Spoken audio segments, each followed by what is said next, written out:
Greetings, everybody. Welcome to my very first debate. I am your moderator, Miko-C5, but you can call me Catmec.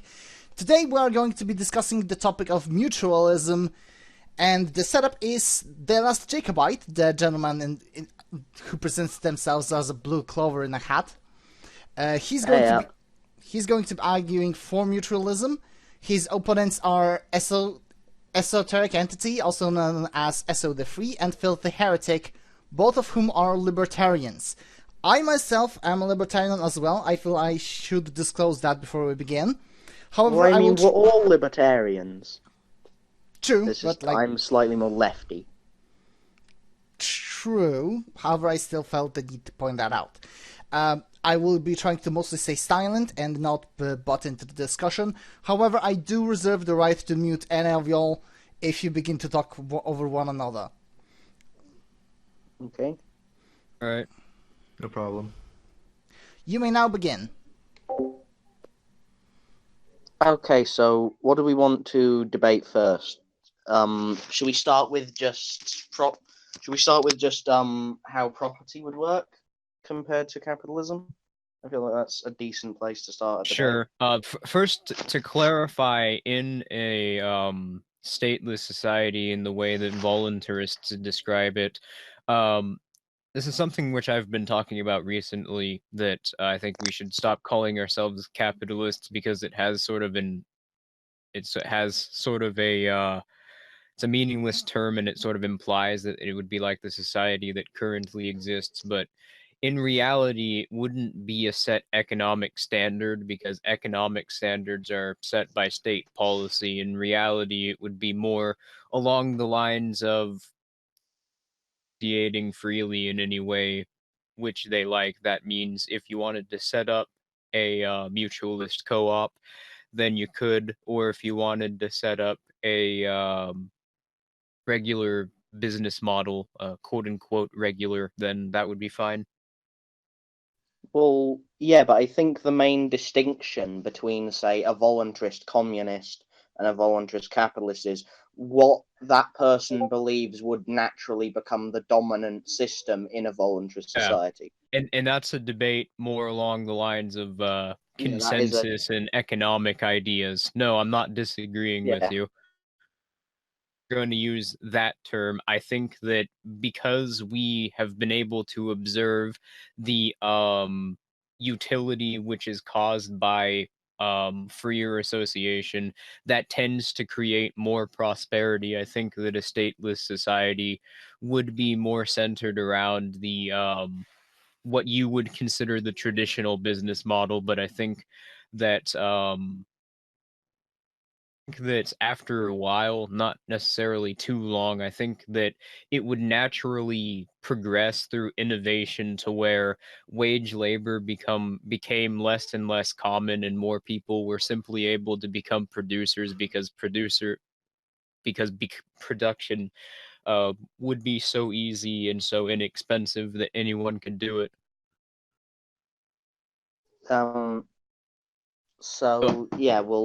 I'm not in disagreement that we should have an anarchist society. I believe that a cooperative model would become more prevalent. And actually, what you said about with economic development, basically everyone becoming their own producer, I would describe that more as a late-stage mutualist society than I would a late-stage capitalist one.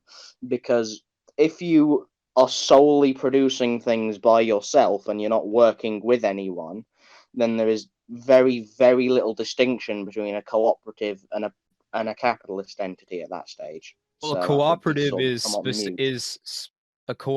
is specifically a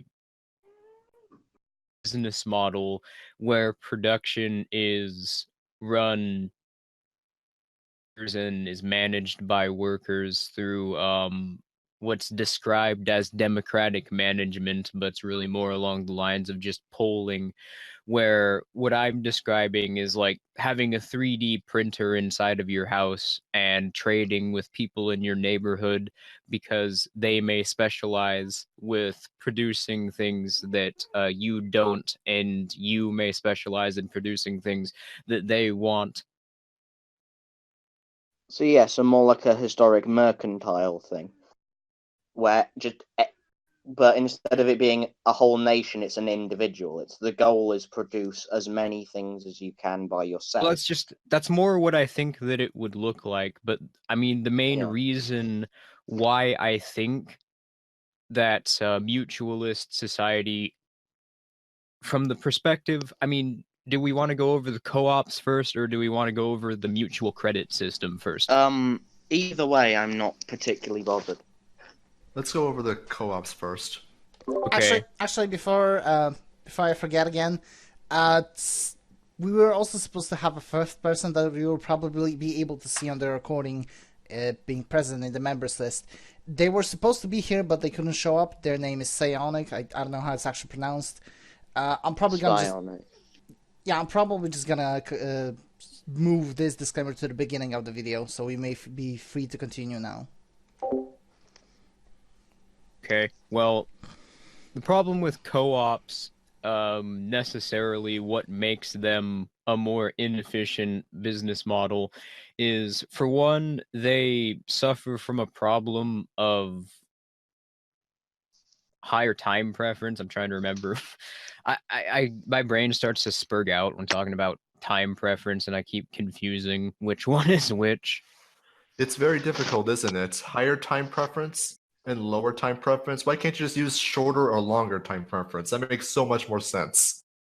Yeah. Well, the point is that cooperative business models, it's a lot harder to actually collect capital to start these up, because unlike the traditional business model where you simply have one person collect all the resources and then buy all the resources required to produce commodities, and from there you start producing. With a co-op, you need a bunch of different people who are all going to collect their own capital.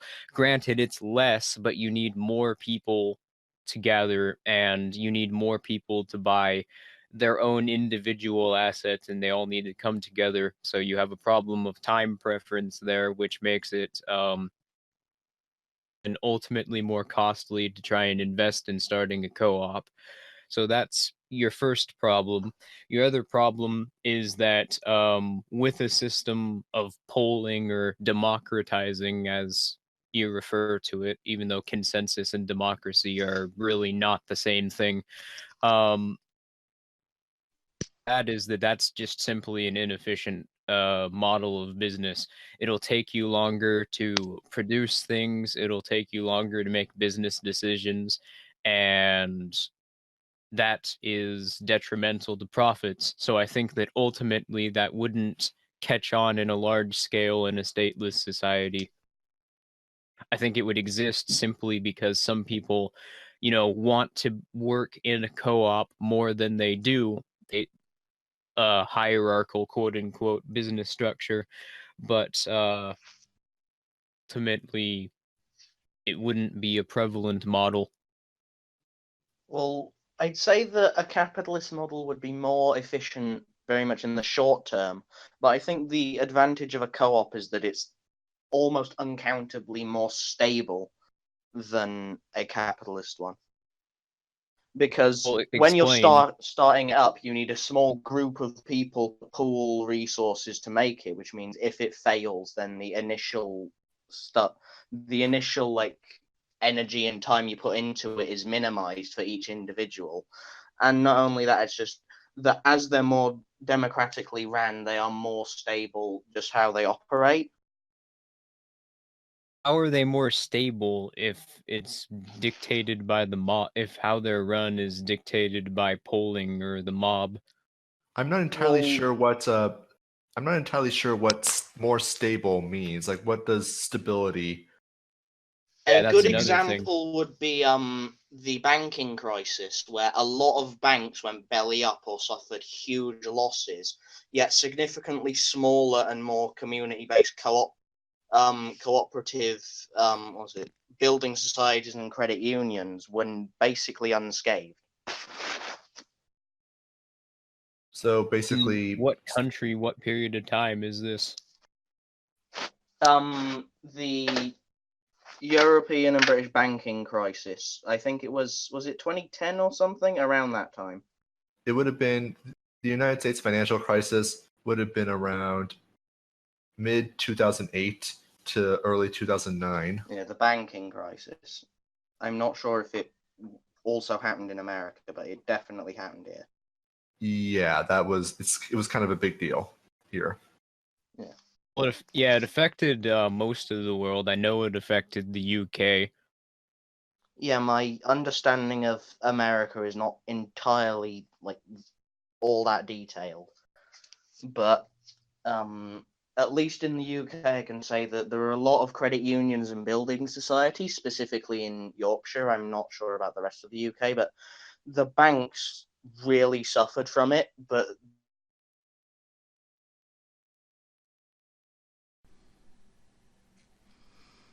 Hello? Hello? But what? Hi, yeah, I believe I lost connection briefly. What have you said in the last sentence probably hasn't made it into the recording. You may want to repeat yourselves. I think he just lost what? connection. Well, he's still here, I think. Yeah, I'm still here. I'm just saying that I haven't heard what you said, and as such, it hasn't. I'm Where talking about, where did you get up to before you cut off?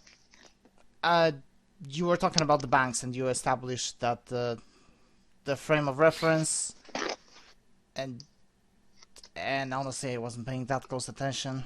I wouldn't be able to see the last sentence that was said before I was cut off. But you definitely. What I was basically saying is that the credit unions and building societies survived the banking crisis significantly better than capitalist organized banks. Well, I'm confused because you're referring to it as a capitalist structure, when in fact I don't know any definition of capitalism that is exclusionary to the co-op model. So I think it would be a lot more clear if you would use the term traditional firm. Well, I'm using the term capitalist model because I don't really know a better way to describe it, because as it's somewhat vital to the distinction between mutualism and capitalism is that a mutualist one has a cooperative model, whereas a capitalist one would have a hierarchical model. It's very confusing. I mean, yeah, that's a big problem with your debate tactic, is you're using not tactic, but you're using very imprecise language. Am I? Well, I'm not particularly well versed in this type of formal debate, so excuse me if I'm using awkward language. It's all right. I just want to clarify, at least to the viewers, that me and Eso are not opposed to the co-op model whatsoever. I mean, I made it pretty explicitly clear when we started that I'm okay with any sort of voluntary association, as would any other self-respecting person who calls themselves an anarchist and believes in an anarchist society. Mm-hmm. The difference is that, for all I know, a completely voluntary society might have a decent mix of traditional firms and co-ops, and it's not done by a matter of efficiency, but it's simply the business structure that individual workers have a preference for working in. But what I can tell you is it's probably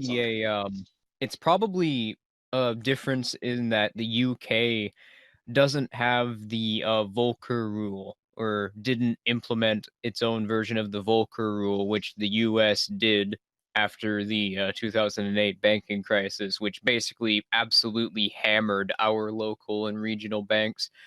You're familiar with Dodd-Frank, right?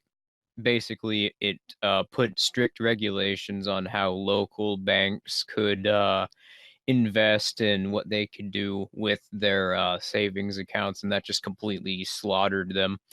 And the 2008 subprime mortgage crisis, just in general, was caused by the Community Reinvestment Act of 2006, which, and on top of that, the Federal Reserve manipulating interest rates like it usually does.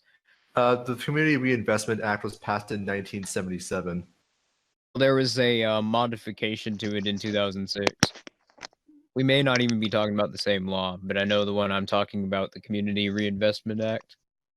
It either was updated or passed in 2006. It must have been updated. Okay, that's fine. In regards to with the UK, I can't speak for the entirety of the UK because it very much varies from region to region. But specifically in Yorkshire, you don't really get the local bank. You get like the Yorkshire Bank or the Bank of Scotland or the like. We've never really had the concept of a local bank here. You're saying that local banks weren't affected, and now you're saying that local banks, in the sense of how they work in the U.S., don't exist over there? Well, like what I'm saying is that like community. Hang on, can you rephrase that? You just said a moment ago that local banks, credit unions, and co-ops were not affected by the 2008-2010 financial crashes. At least I don't believe I did. If I did, I apologize. That was a slip of the tongue. Oh, you did say that. Well, sorry then. That's what we were talking about for like the last 5 minutes, as you saying that. I was talking about how more, as you put it, traditionally organized banks suffered like really hard, whereas cooperative and community-based organizations and housing cooperatives like didn't suffer. I mean, they're still susceptible to the problems of cooperative models. So I think then the problem essentially is that the cooperative model punishes success, because as you start to obtain more and more profit, more cost goes into maintaining the actual business structure. So the people running it have to pay more, and they're making less profit. So they make less profit as their business gets larger, and they have to pay more on top of that. So I wouldn't say they make less profit, because as they get more, as the business expands, it'll be able to get more efficient ways of doing things. Like instead of just hiring someone to do one job, you could get like a group of machines to do it, and it'd be like half the price. That's my point, is that once you actually get a larger business, it costs more to produce things. I mean, yeah, you'd have a need for less labor, but that's also not really associated with expanding business. That's more associated with that's more associated with investments, which are dependent largely on interest rates and savings rates, which that's why I wanted to bring that up. And that's a big part of what makes an economy more successful, is because and this was expanded upon. I don't know if you've ever read the debate between Frederick Bastiat and Pierre Joseph Proudhon that happened in like 1849. But Bastiat mentioned that loans and interest created a direct benefit that the borrower receives, and an indirect benefit of the payment, which the interest contributes to the accumulation of their capital. And Proudhon even consented to that and agreed that that was a valid point. So, I mean, I don't even really know how you're going about arguing that that's a. I mean, even mutualist economics finds that that's that's how that would work. Right. Who muted Jacobite? Not me. He's not muted on my end. It's he's randomly muting and unmuting himself. Went to bed. Oh, he left. Mind? Oh, no, here he is. But he was still muted, and now he's left again. Sorry, my Discord spazzed out. I don't know what happened there. Oh, all right, man. That makes sense. What were you saying? You was got up saying to that you were talking about the debate between what's his name and Proudhon. Between Bastiat and Proudhon, and my point was that Proudhon even consented that interest is a form of indirect benefit on top of the direct benefit that a borrower would receive by loans, which makes non-co-op banking more efficient. And Proudhon even conceded that this was true. Well, I mean, it's more efficient for the person giving out the loans, yeah. But well, it's more efficient for the person giving out the loans and more profitable as a result for both the people giving out the loans and the borrowers. Well, I think at the end of the day, it also ends up creating, to an extent, invented wealth. It's wealth that you didn't do any labor to get. You just gave someone money, and they gave you back slightly more money. What's the problem with that? Which creates its own problems eventually. Well, you have to specify what those problems are. The problems with invented wealth is it eventually leads to, like, what's it called? It leads to, like, what's it? Oh, fuck, I've forgotten the name of it. Hang on. Well, not hyperinflation, but yeah, inflation. That's it. Well, no, inflation is caused by a high interest rate with a low savings rate to back it up. So there's a lot of people spending, but there aren't as many assets in the economy and people with these assets to actually make that a consistent growth. So yeah, but invented wealth is what allows them to spend more than they have the savings to cover. No, if what you're calling invented wealth, it carries a savings rate as well as an what causes high interest rates and low savings rates generally has been market manipulation from the central banks. I mean, people don't just tend to waste all their money. They tend to save it up and then invest it into bigger commodities. So I mean, invented wealth is this concept of invented wealth doesn't really cause inflation. We know what causes inflation. I mean, I could see, to be fair, I could see where you would get the idea of just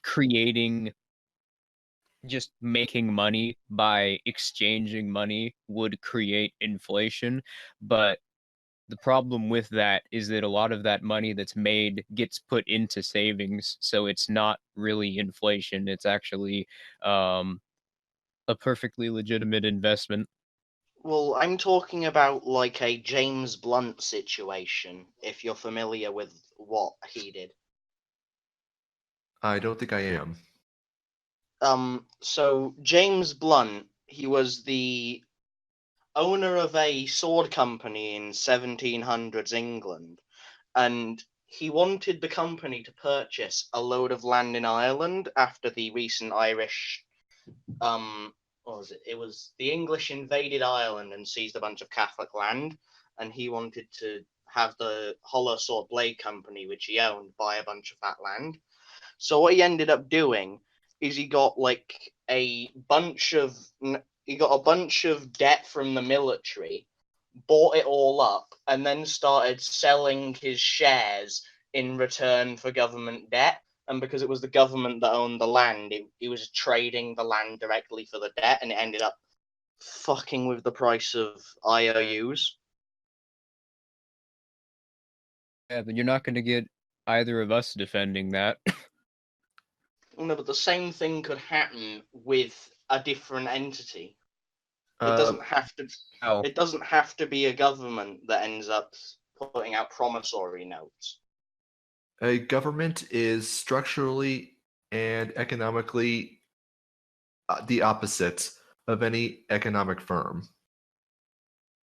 Yeah, a business, for one thing, governments can't produce any resources, and simultaneously they have a monopoly on credit. So that's a problem right there, that any private banks don't actually have that problem. Well, yeah, but my point is that you could get the same thing happening with any other form of debt to an extent. It doesn't have to be specifically government debt.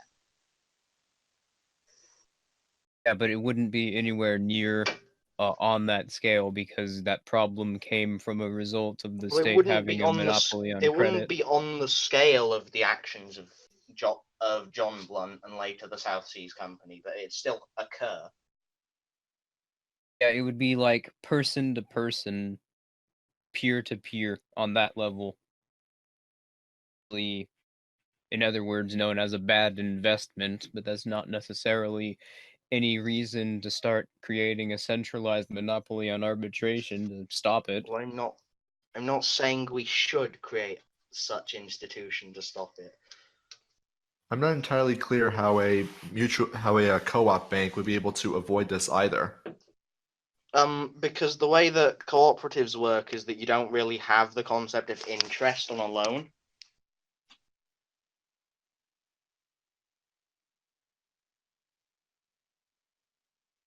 Then it's not really a bank, is it?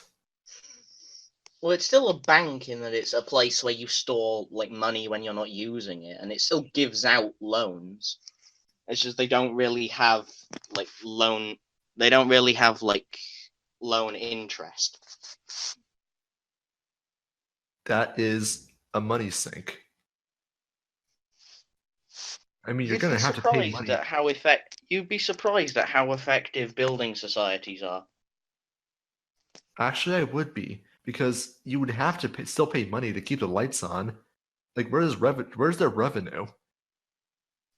What happens is with a lot of specifically smaller co-op credit unions or smaller building societies is that instead of them paying you interest for having your money in their bank, they'll like charge you a small fee to keep it there. Similar to how most traditional banks were ran before the Bank of England became a thing. So free banking, which is not actually a co-op form of banking. What you cut out? He said free banking, and free banking, which was regulated. Credit was regulated by competition within a market-based system. Yeah, to an extent.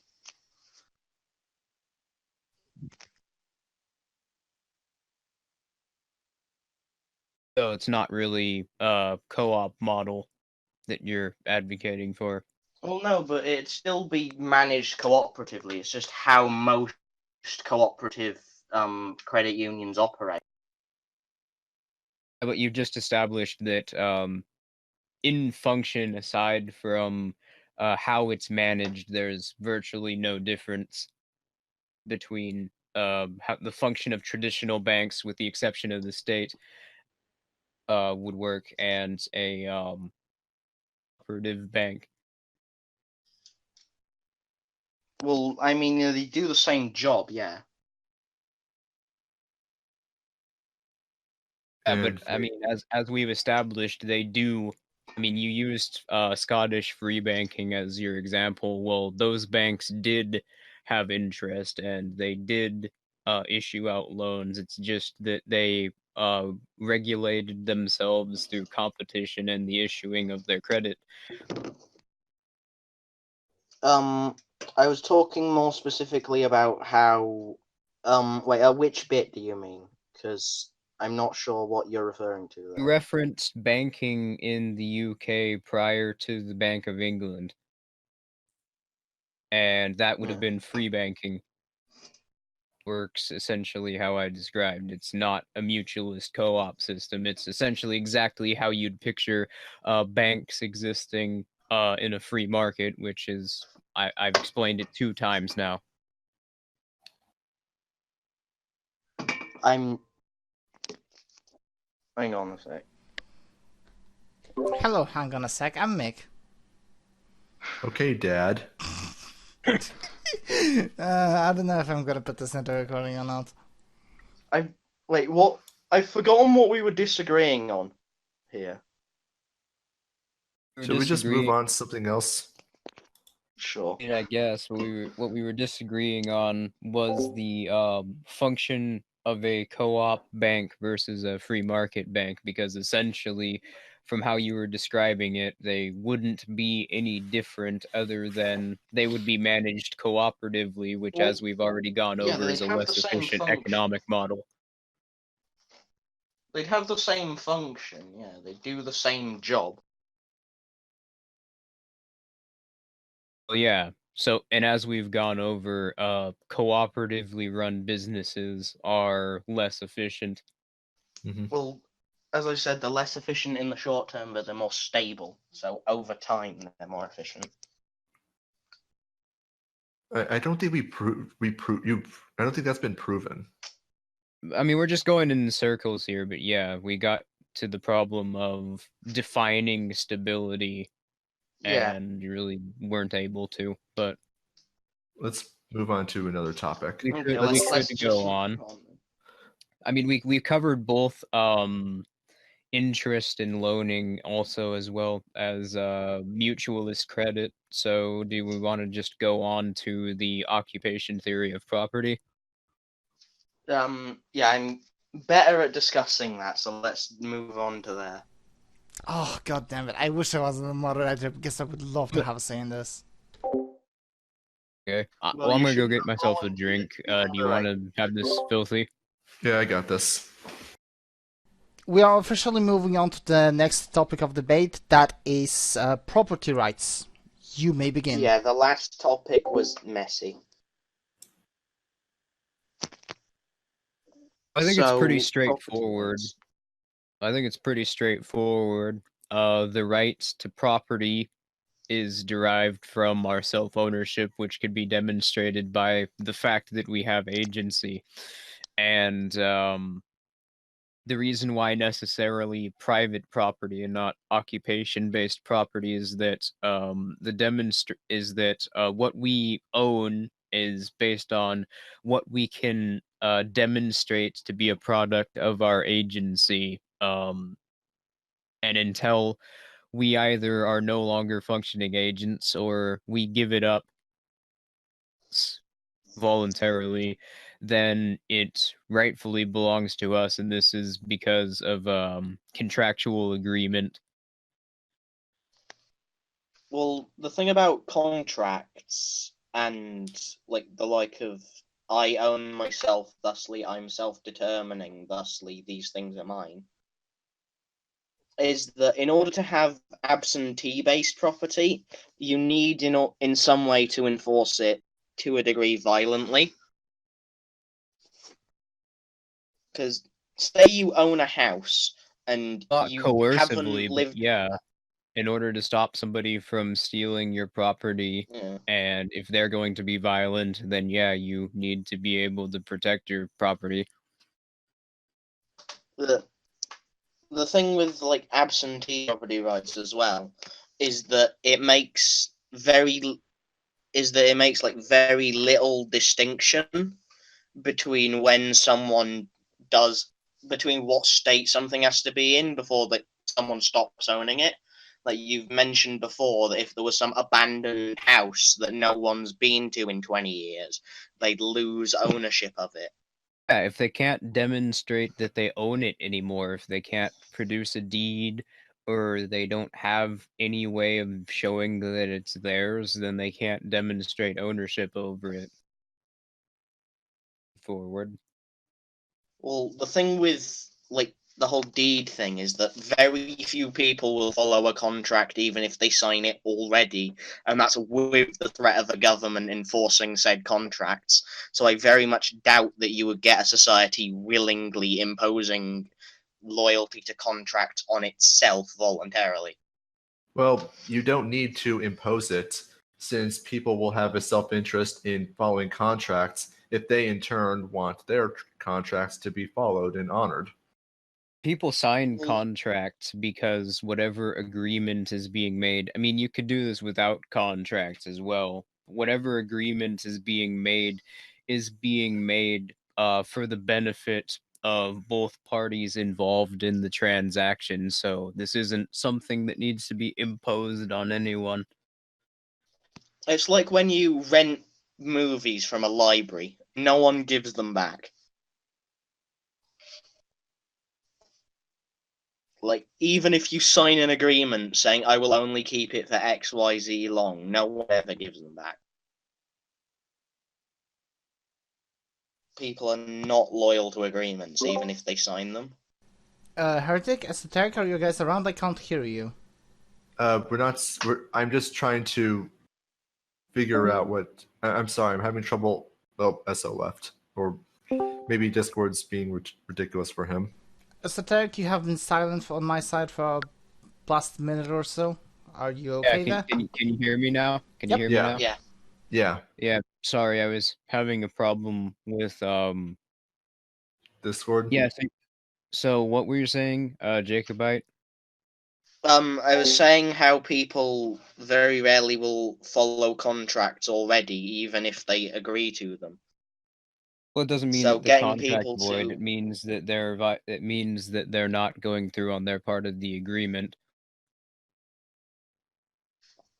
So yeah, you have have a dispute. You have a dispute on your hands there. And say a good example I like to use when I'm talking about mutualists' possession norms is a bike in a ditch by the side of a road. Yeah, I'm sorry, I gotta go. Alright. Oh, that's a shame. Okay. I didn't even get to say goodbye. Alright, so I guess I can answer your questions now. So the thing of what I was saying about a bike in a ditch by the side of the road. So say there's some guy who was cycling somewhere and he got really pissed off because his bike was too slow. He threw it in a ditch by the side of the road and got a taxi, and he hasn't come back for it in 3 days. If someone who wanted a bike were to go down to that ditch, pull the bike out, and maybe like get a new tire for it or something, would it now be their bike? Well, I mean, the person has clearly demonstrated that they no longer retain ownership of the vehicle. I mean, they've effectively abandoned it. They no longer demonstrate their dominion over it. I mean, if you own something, then it is completely within your right to do with it as you wish, including forfeiting your own ownership of it, which I think is exactly what's going on over there. But that doesn't prove your point. That just demonstrates the dominion principle in action. Yeah, but the person pulling it out of the ditch doesn't know that they threw it into the ditch in a fit of rage. For all they know, it's just someone left a bike in a ditch. And as they were walking past, it's like, oh, hey, I need a bike, and pulls it out.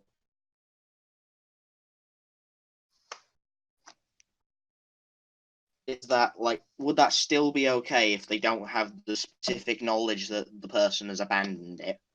Sure. I mean, clearly the person has abandoned it, so the person taking it isn't doing anything wrong. So, like, would the same apply to if someone drops, like, a £50 note on the ground? No. Why would the same not apply to if you drop a £50 note on the ground? Well, they're not abandoning it. Well, they're not coming back for it, are they? It's just abandonment requires positive action on the part of the owner, which simply accidentally dropping currency is not active action. If anything, you're trying to create.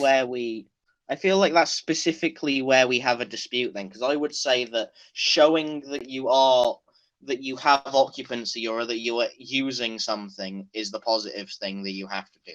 If not, it's just presumed that it's not belonging to you. So someone dropping some money on the floor and then just leaving it, and then someone coming up 5 minutes later after they've left saying, "Oh, hey, cool, £50 note." I don't see an issue with that. Well, I think the problem they haven't made a display that they're still occupying it. Excuse me. Your our dispute seems to be which side has the burden of proof. Which, I mean, I'm pretty sure we can both agree on what the burden of proof is, right? The burden of proof is always going to be on the active side, never the passive side. Yeah, I believe that it's an active side to ensure that you do. I feel like it's the actual action to show that you have possession over something, and it should be presumed unowned until otherwise. Well, you're the fact. Welcome back, Esoteric. Yeah, so I don't know when I'm gonna have to go again, but yeah, there are interruptions, so just know I'm gonna be popping in and out. All right. So, anyways, the question of you're simply having ownership of an item means that you've already satisfied the burden of proof, meaning that your ownership of something is now you're now on the passive side. The active side is I own this, say, car. Okay, well, the burden of proof says that you have to prove that you own this car. Well, I have this deed that proves that this transaction took place voluntarily between legitimate owners. This burden of proof is satisfied, and now you own it. The burden of proof is going to be with someone who believes in the occupancy principle, that they are justified in taking the property if they leave it in a Walmart's parking lot. If the owner leaves their car in the parking lot. Well, okay, firstly, you mentioned back to the deed thing, which I don't think there would be legal deeds or the like in an anarchist society to begin with. And secondly, you were talking about how it's the burden of proof to prove that someone's abandoned something, and then you went on to the parking lot thing. But the thing with the whole parking lot analogy is that by leaving your car in a parking lot, that is in of itself a display that you're coming back for it. Well, with occupation-based property, you either have to be unable to own something the moment you're no longer occupying it, despite being able to show ownership in other ways, or you have to be able to demonstrate something objectively as a standard which exists beyond property, which so far, from what I've heard, you haven't been able to do. You're just shifting the burden of proof. Well, no, it's more so a display of intent. The reason as for the by a roadside at a forest would be fine to take. Okay. The reason that a car sat in a car park would not be fine to take because no one's in it, yet a car by the side of a road in the middle of a forest would be more acceptable to take, is because by leaving it in a car park, you have, in that action, displayed that you have an intent to come back for it. Well, what if somebody in a parking lot, for example, just leaves their car there for years and is probably never going to come back for it? I don't know, they die or something. Well, then the company that owns said parking lot's probably going to get specifically annoyed at this one car that's been perpetually left here and get someone to move it. Well, but according to your argument, that wouldn't be okay because property is based on occupation, and leaving their car in a parking lot would be implying that they're coming back for it, which means that they would still own it even after they're dead. How does that work? Because if it's on, like, say there's a Tesco and it's a Tesco's parking lot, the people who run said Tesco own said parking lot because it's part of their company. And so they would have the decision as to whether or not they can move something that's on their property, on their land, off of their land. So the person who owns the car then doesn't actually own their car in this situation. It's actually up to the store once they leave their car, whether or not they own it. Well, no, it's belonging to the person up until It's belonging to the person up until the company decides to move it. Which could literally be the moment they step out of their car.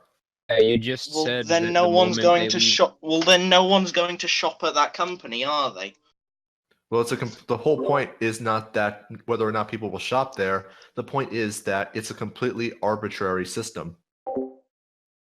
Whether or not how long that threshold is, 1 second, 100 centuries, is going to be completely up to the arbitrary whims of individual stores.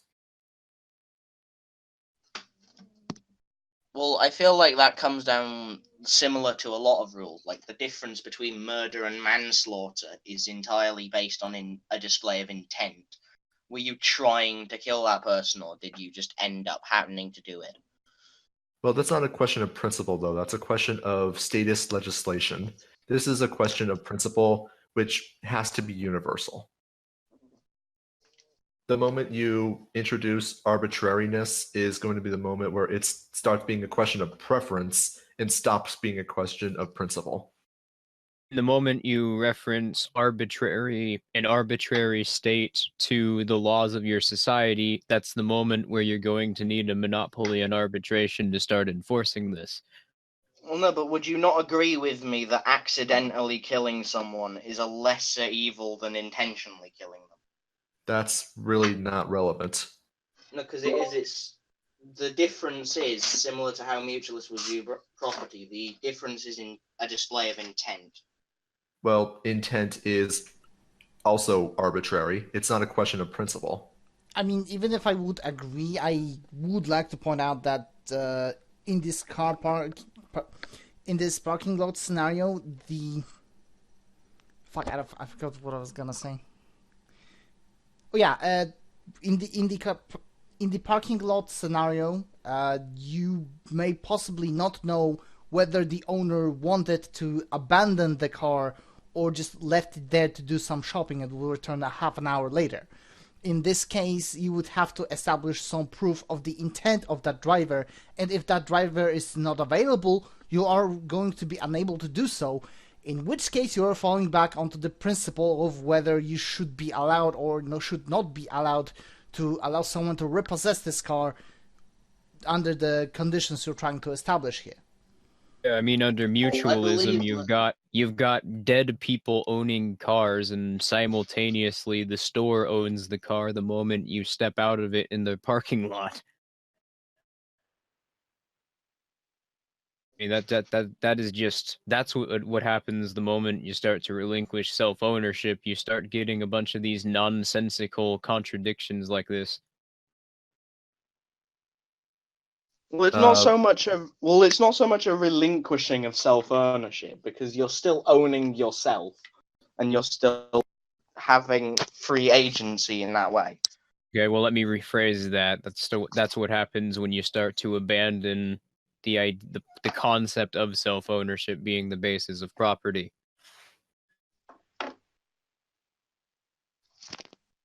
Well, the distinction would be like, say with the bike analogy, the distinction between, like, say someone leaves their bike chained up at a bike rack.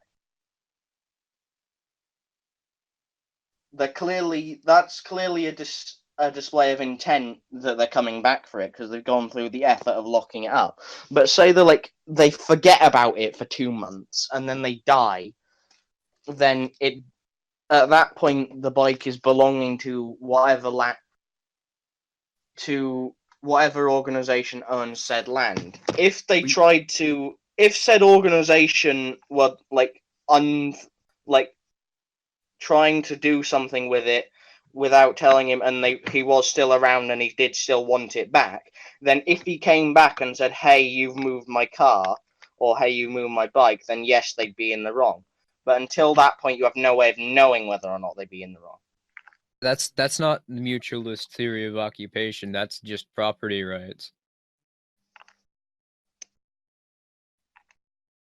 You kind of made Esso's point from earlier, didn't you?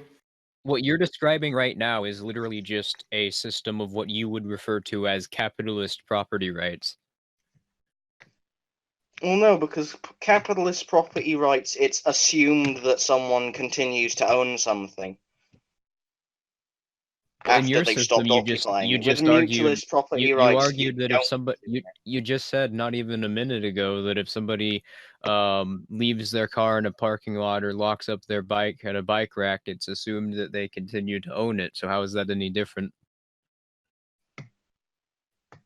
Well, it's assumed they continue to own it because they've showed an intent that they're coming back for it. If you were to leave your bike just by the side of the road next to a tree attached to nothing, then that's not a display of intent that you're coming back for it. What about commodities where there is no such ability to do so, despite having the exact same ability? You can demonstrate self-ownership just as easily with them.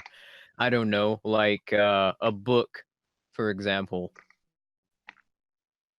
Well, if you have a book, likewise, if you have a book by a tree by the side of the road, that's probably also a display that you don't want it anymore, or that you've abandoned it. Well, that's not entirely true.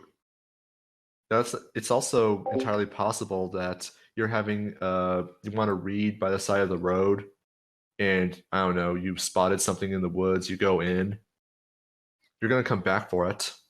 Well, no, that's where you take your book with you. Well, suppose like you forgot to take it with reasonable you, human being. or you don't want to take it with you because you think it's gonna your get error. damaged in some way. Well, then that's your fault. You could still demonstrate ownership over the book. You could prove that you own it somehow through, I don't know, transaction through the coin wallet you could pull up that you made.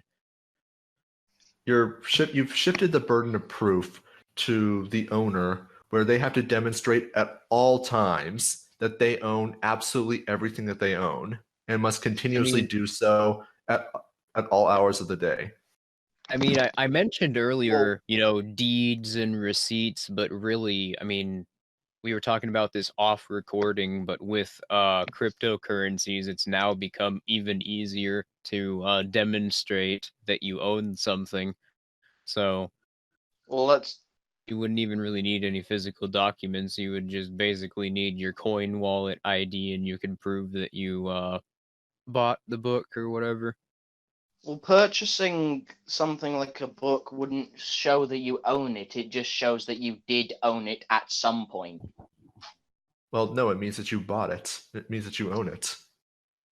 In the same way with the house example, how you said if someone abandoned a house for 40 years and then someone else moved into this abandoned house, it'd no longer be the original person's house if they suddenly came back to it. No, that's the thing. You can't know that it's abandoned unless a person explicitly goes through the positive action of abandoning it. Well, how can you tell, likewise, that someone's made said positive action to abandon it? Putting a sign in front of it that says, "I hereby declare that this house is free to take for anyone who wishes to do so." Or, well, that's not abandoning something, is it? That's just stopping caring about it and putting up an annoying sign so you can get rid of it. No, but yeah, there's a difference between abandoning something and intentionally getting rid of it. Yeah, but that is what abandonment is. You're not losing it through happenstance. You're taking the deliberate action to get rid of it. You can abandon something unintentionally. No, you can't. No, that is actually impossible. Well, I guess you can abandon something as in leave it behind, but there is a distinction between careless abandonment and active abandonment. I believe we should... I lost the remote for my TV intentionally. Yeah, basically something like that. Also, I know I'm supposed to be neutral, but I will just... Sorry. Yeah. Well, I feel like that's just us failing at semantics with each other. Well, no. I think we're being very clear. It's just that... Well, I think I was operating on a different definition of the word abandonment. In order to abandon something, necessarily that has to be deliberate, because otherwise, yeah, you would still think that you own it, and you would still be able to demonstrate that you own it, but at the same time, see how that doesn't really make sense. Right, so we weren't operating on the same definition of abandoning something. Yeah, I guess that's what caused all of the confusion and arguments. So from now on, let's agree that by abandonment we mean deliberately leaving something behind, whereas by losing something we mean unintentionally leaving something behind. Yeah. This includes stuff like houses. The problem with this is the problem with the occupancy principle, in that a person can take something if someone simply loses something. Do I sound okay now? Yeah, you sound okay to me. What did you say? I said that the problem with the occupancy theory of property is that, well, the distinction of abandonment is going to be completely arbitrary. It's going to completely change depending on whether or not someone has lost something or not. We've already given the example of a car left in a parking lot, left for a certain period of time to be determined by the owner of said parking lot, that it now becomes the owner of the parking lot's property. Well, it's not that it becomes their property, it's they have the right to take it off of their property. In the same way that if your neighbour's child accidentally throws a tennis ball into your garden, you're within your full rights to chuck it off of your garden. That's just property rights, though. Seem to be going in circles here, and not to, cut rain on anyone's parade, but we've been going on for like an hour and a half now, so. No, we haven't. We've been going on for 50 minutes. Well, I'm not counting the intermission, yeah. Well, okay. So, to clarify, if we had a case where we have somebody's signed copy of a book that's just laying by the side of the road, Jacobite believes that taking this book would be free game, but Eso and Filthy do not. However, if that book had written on its first page along the name with the owner that I abandoned this book for all to take, then all three of you agree that it would be free game to take it. Basically, taking would be homesteading. It makes no difference either way, whether or not it says that you're allowed to on the front. Filthy, could you repeat what you said? Taking abandoned property is basically homesteading. I have no idea what the term means. Could you explain that to me? Homesteading means making use, well, not making use, but taking unowned property as your own. Declaring ownership over unowned property or land, undeveloped property. I see, but in this situation, this book, this property would have to be specifically have been designed as by the owner as no longer being owned due to the virtue of their abandonment, right? Right. Yes. Uh-huh. But if such an explicit distinction wasn't there, Jacobite believes it would be justifiable to take such property, while Filthy and Eso do not.